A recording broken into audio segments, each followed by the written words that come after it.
La pèlerine. Connaissez-vous, demanda-t-il, le charmant poète autrichien Riezantal? Je ne l'avais, dis-je, rencontré qu'une seule fois, et déjà je l'aimais mieux que bien des hommes que j'ai connus toute ma vie. Peu de temps après cette brève rencontre, j'ai appris sa mort, avec tristesse, mais sans surprise, car il avait à peine l'air d'un vivant. Depuis, bien souvent, en voyageant dans de différents pays, en France, en Allemagne, en Italie, partout j'ai rencontré des amis de Riezantal. Je suis content de ce que vous me dites, répondit-il, car j'étais un ami de Riezantal. Comme vous, je l'avais vu pendant 1 heure et n'avais pas pu l'oublier.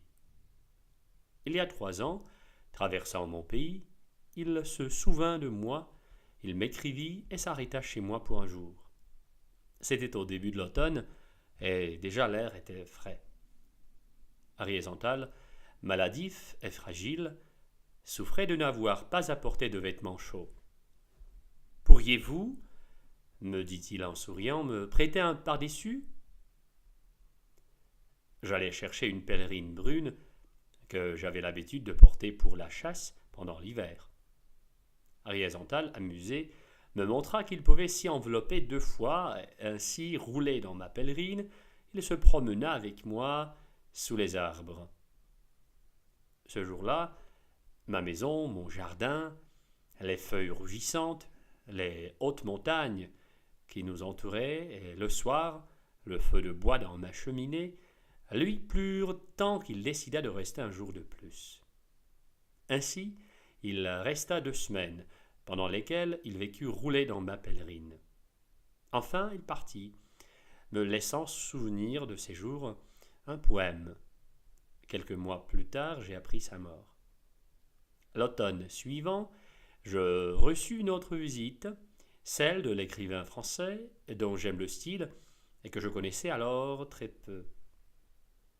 Lui aussi s'était arrêté dans ma petite ville pour un seul jour. Après le repas, nous nous promenâmes sous les arbres jaunissants. Il se plaignit de l'humidité et j'allais lui chercher la pèlerine de Riezantal. C'était un fait assez étrange.